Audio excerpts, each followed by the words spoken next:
Hi everyone, welcome to my channel. If you're new here and you're really fascinated by true crime and you want to learn a bit of astrology, you want to find out how astrology could relate to true crime, please hit subscribe.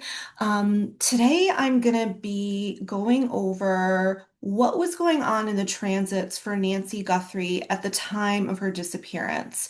I don't know that they've come up with an official time that she disappeared. But by Googling it, it seemed like whoever broke into her home, the perpetrator, the intruder, that this happened on February 1st, 2026 at 1:46 a.m., where she lived in Tucson. And so there is so much going on at the time um, at this time in relation to her chart that I thought it was really fascinating and I wanted to share it with you guys. Now, if you're new to my channel, this might look a little overwhelming. Don't worry, I am going to take you through it step by step and really break down what we are seeing here. So in the middle ring, we do have Nancy Guthrie's birth chart. There is no birth time. I'm just going to go over the aspects. I'm not really going to talk about the houses. So we do have a birth date for her. I do have where she was born. This is basically just a solar chart, so the sun is on her ascendant. And then in the outer ring, these are the positions of the planets in the sky at the time, February 1st, 2026, 1:46 a.m. And again, I'm really going to go step by step in terms of breaking down for you what transits were hitting her planets and what that means at this time, basically. So before we get into the transits, I want to talk about this very important T-square that Nancy has in her natal chart. And by the way, this would be there no matter what time she was born on January 27th, 1942.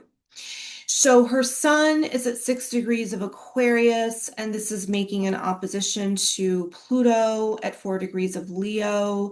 And then both of these planets are making squares to her natal Mars, which is at 8 degrees of Taurus. So this is a fixed T-square for her. So what is a T-square?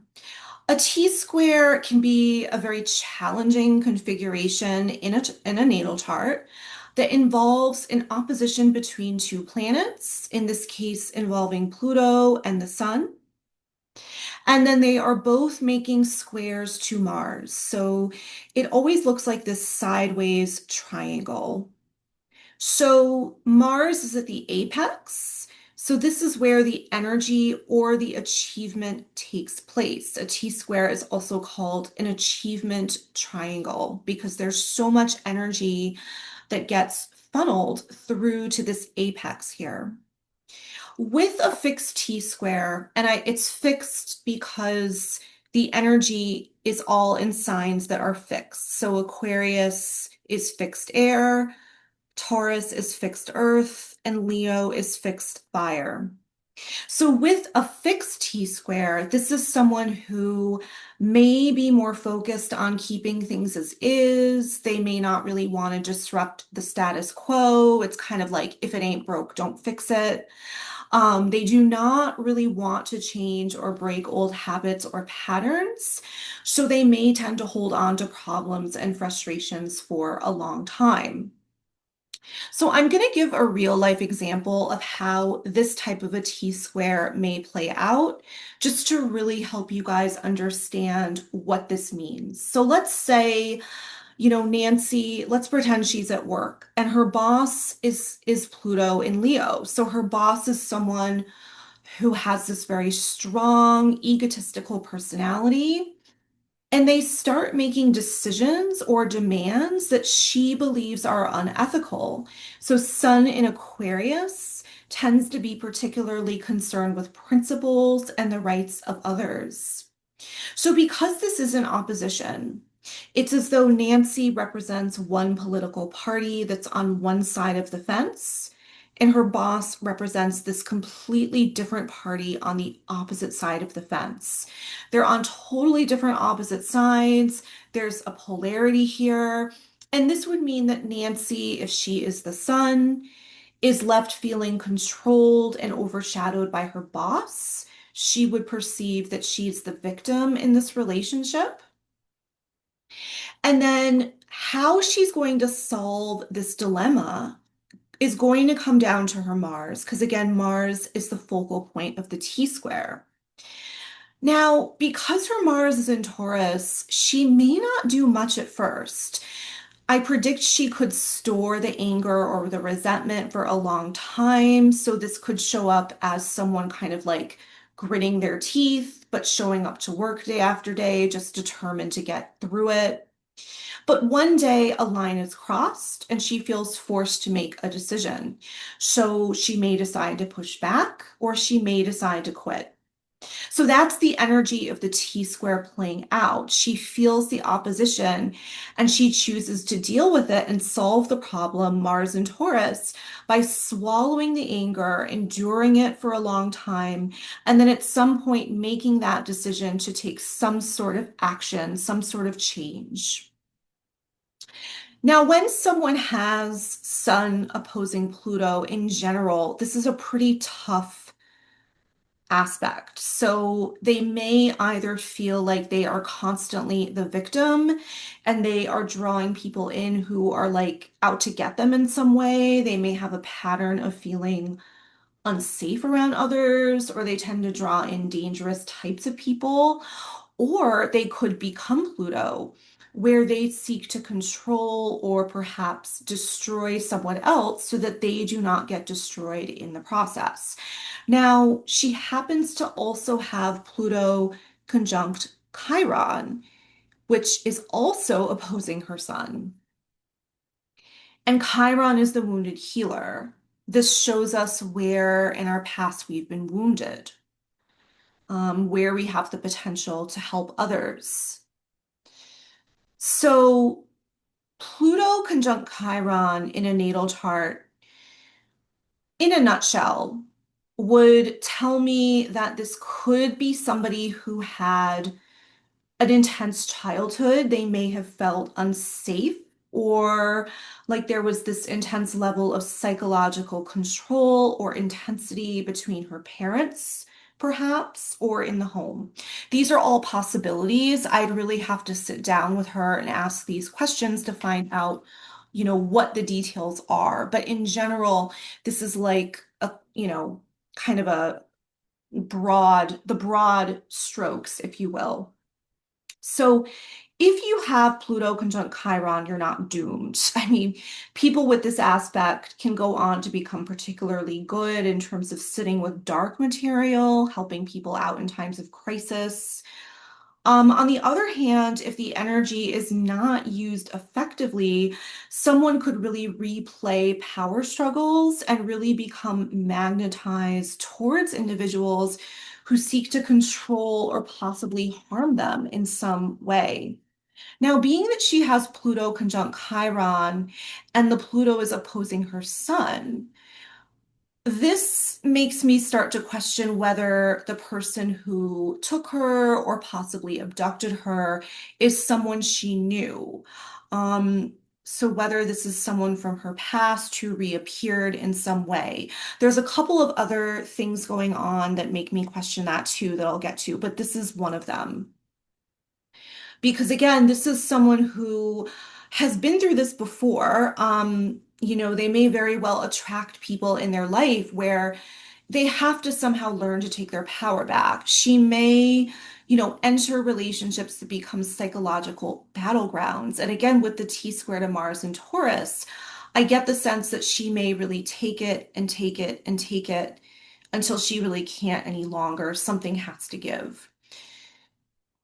So let's talk about the transits. There's a lot going on at the time. So first of all, Pluto is at 3 degrees of Aquarius, so this is going to be automatically opposing her natal Pluto, which is part of this whole T square, right? So transiting Pluto, opposing natal Pluto to begin with, it's a late life cycle. It occurs when someone is in their 80s, which she is. So some core themes that can come up for someone around this time who's living out this transit has to do with the ending of things. Kind of like, I really have to come to terms with the fact that I can't live the way I used to or that I'm comfortable with. So it could cause someone to feel forced to let go of long-term situations, relationships, and this transit can lead to the culmination of power dynamics because it's Pluto. And like I said before, Pluto's opposing this Pluto, which is part of the T square. So it's hitting all three legs of the T square essentially. So this is a very loud energy. And when outer planets activate a T-square, it can feel like the ground is falling out from underneath you, like everything is coming to a head and something has to give. So something at this time is forcing her to surrender. So if this abduction or kidnapping, whatever it is that it is, did not happen, the energy could have played out like a bad fall, a medical emergency. She could have been forced to move to assisted living, for instance. But the emotional experience is mainly something like, I cannot maintain control any longer. Now, because this is also squaring her Mars, it activates her survival instincts. And again, Mars in Taurus resists change, but eventually it must yield. So Pluto opposing the structure is a long-term tension. Pluto is our slowest moving planet. It kind of toggles back and forth for a while. But the short-term triggers have to do with Mars and the moon. So I'm going to explain that. First of all, very interesting that Mars is opposing the moon at this time. This is like a man and a woman basically in a battle, or it could be thought of as that. But the Mars here, it's first of all, it's sitting on her sun and it's making a direct square to this Mars involved in the T square. So the Mars acts as a short-term trigger to something happening. And Mars square Mars in particular could mean an act of violence take place. Mars is about action, aggression, drive. But it may also mean that energy spikes, reactivity increases. Because it's sitting on her sun, that's also like a short burst of energy, reactivity, a strong drive. So there is a strong possibility that at this time, especially with Mars to Mars square, that Nancy felt victimized, overpowered, and it may have led to some kind of physical struggle. So the moon, like I said, this is sitting on her natal Pluto at this time. And this is just beginning at 5 degrees. So, if this were an hour earlier, this would have been at 4, would have been direct. So with moon hitting or making a conjunction in her natal Pluto, this signifies the intense emotions, someone feeling exposed, potentially unsafe, power struggles in the immediate environment, confrontation with something hidden. And the moon changes every 2 hours, so this is definitely a timing trigger. This would signify that not only was there a power struggle taking place, there was potential fighting, defensiveness, action, and there was high emotion for sure going on. Now, she has a couple more things going on in the background. So she does have, so her Neptune's at 29 Virgo. This isn't opposing the Saturn Neptune opposition, or sorry, conjunction that we're all feeling right now. So if you follow astrology, you probably know Neptune is conjunct Saturn right now, which is very rare. This happens approximately every 26 years. So this is dissolving old belief systems, old structures, and making room for something new to take off, especially the fact that it's entering Aries. Neptune is already in Aries. Saturn is going to begin to be in Aries. It's nearing the end of Pisces. So being that they're conjunct in Aries, this represents bravery and courage in terms of starting over, starting something new, a new project, a new vision. So I know lots of people, myself included, who are going through some major transitions right now in terms of their life path. Careers or relationships are ending. We're unsure of what is coming next. So if you're feeling this energy right now, this Neptune conjunct Saturn energy, you are not alone.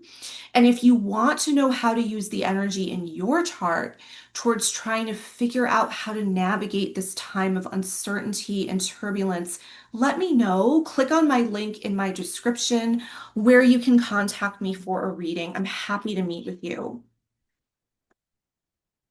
So back to Nancy. So Saturn is a planet that embodies reality, structure, restrictions, possible delays or limits.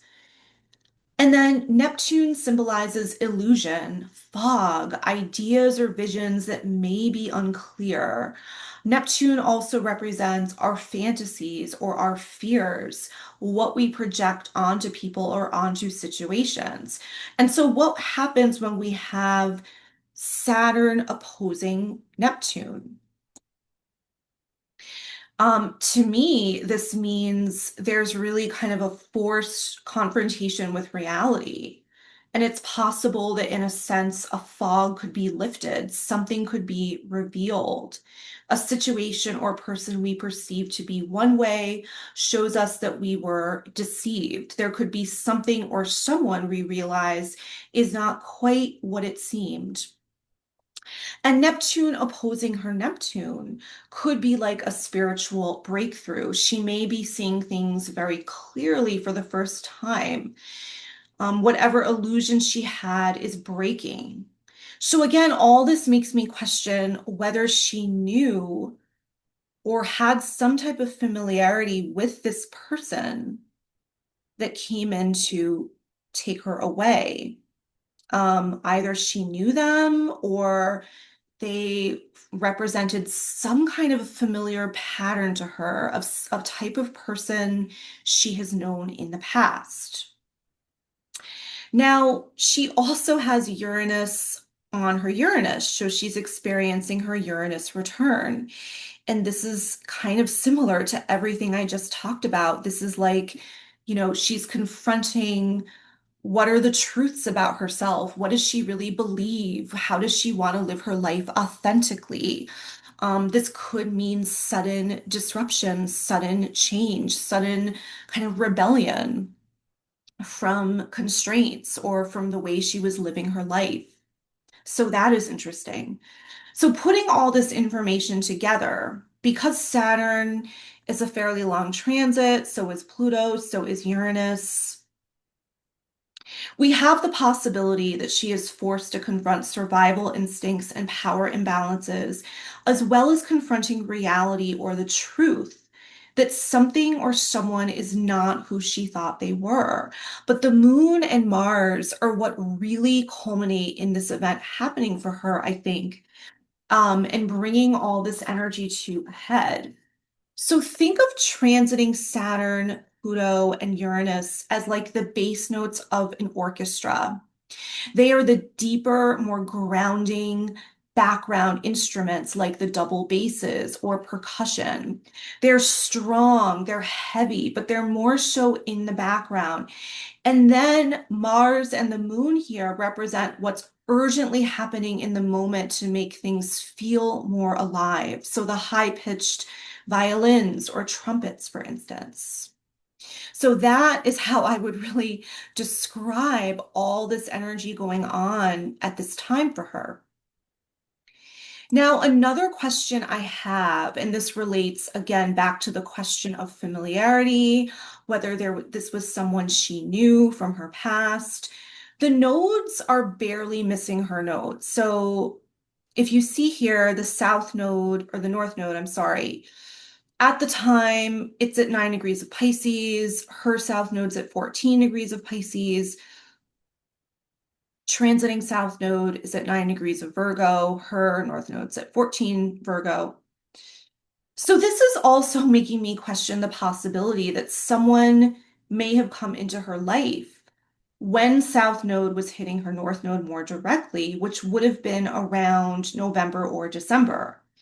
So it's quite possible that this could be someone she met who was coming from a past life or her past, where there were somehow karmic issues to work through, or that a person came into her life to teach her a lesson. And by the way, in no way, shape, or form am I justifying what's happened here. Obviously, what's happened is absolutely horrible. But the nodes often have to do with past life or karmic energy, about teaching us what we need to learn in this lifetime. So it's interesting to me that it's South Node in Pisces as well. This is North Node in Pisces. So again, it makes me wonder about whether the energy around this person was familiar yet quite fuzzy and vague. Like, I know this person, but I can't quite put my finger on it, or I can't quite figure them out. And Pisces is more so about getting swept up in something, avoiding boundaries or conflict. So this is what Nancy knows very well. Whereas a North Node in Virgo, this is where she's meant to kind of get to in her lifetime. North Node in Virgo is learning how to be discerning, how to take care of your health, your body, essentially how to be more practical and organized, how to stop losing yourself as in what's not real or in chaos. So this is very interesting that this is going on as well. Now, I want to take you guys through my horary chart that I did. By the way, if you've never heard of the word horary, don't worry. I had never heard of it either. Before I started to learn astrology, I was like, what is that? So I'm going to take you guys through that now. So let me do this. Okay. So the horary chart, it's basically like you're asking astrology a question. And so the question I asked was yesterday at February 11th, 2026 at 2:38 p.m. And the question was about whether the chart or whether astrology could give us some information about Nancy Guthrie, where she's at, what's going on. So in this horary chart, she is represented by Saturn. Hold on, I just have to get this going again. Because, okay, so she represents Saturn because I don't know her. She's a stranger to me. So in the Horary chart, the seventh house cusp, the descendant is her. She's opposite of me. So it's in Capricorn. So what planet rules Capricorn? Saturn. So we have to look at Saturn first. So Saturn in this chart, it is conjunct her Neptune in the ninth house. Now, some astrologers could look at this and automatically be like, oh my God, this means, she's Saturn, she's in the ninth house. This means she's far away from home. They've taken her far, far away. Not necessarily. I mean, we can't really, I think it's irresponsible to look at this and be like, oh, this means, X, Y, and Z, right? There's also a lot of themes that the ninth house represents. So for instance, Saturn in the ninth house could symbolize themes of distance, travel, foreign environments.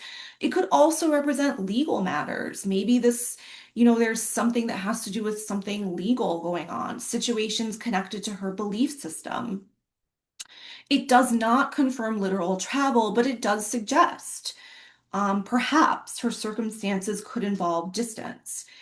Now, the conjunction with Neptune intensifies this symbolism of disillusion.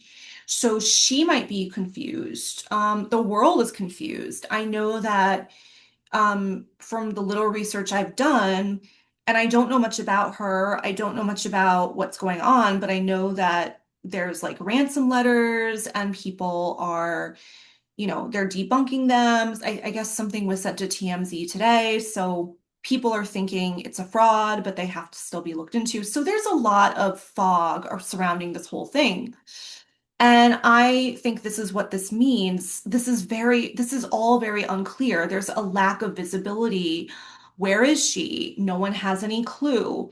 So it really speaks to the fog surrounding this case rather than specifying a concrete event. And by the way, this was yesterday. So, you know, stuff could have taken place between now and today that could make this very different. Yesterday at this time, Saturn was forming a sextile to Uranus in the 11th house.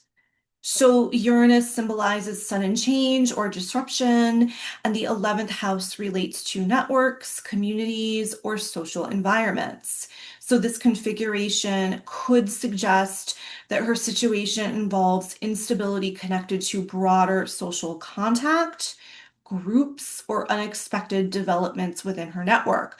A sextile, by the way, this is a really um, it represents ease, it represents a good flow, so it creates an opportunity, it makes something happen quite easily.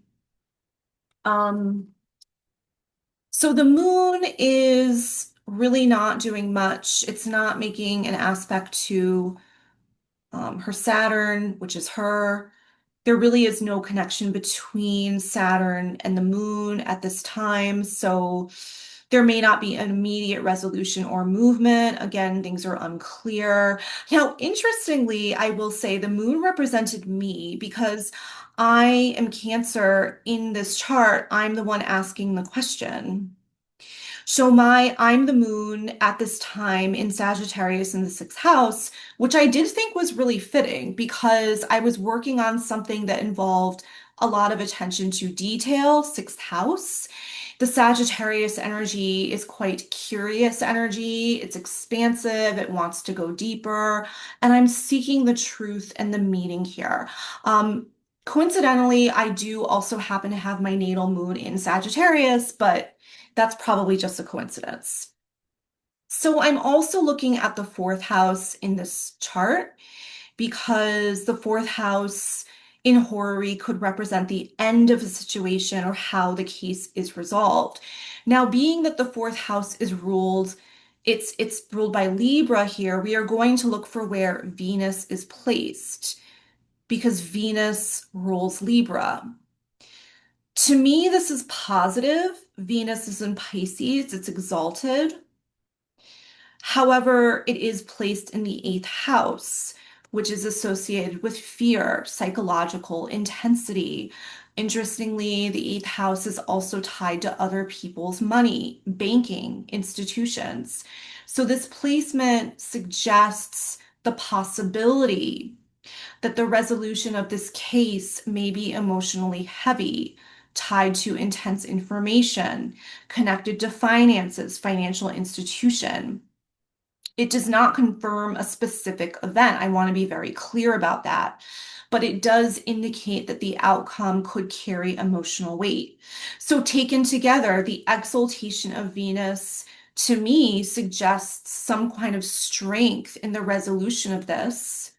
And the eighth house placement emphasizes some kind of intensity, perhaps matters dealing with finances surrounding how the resolution is experienced.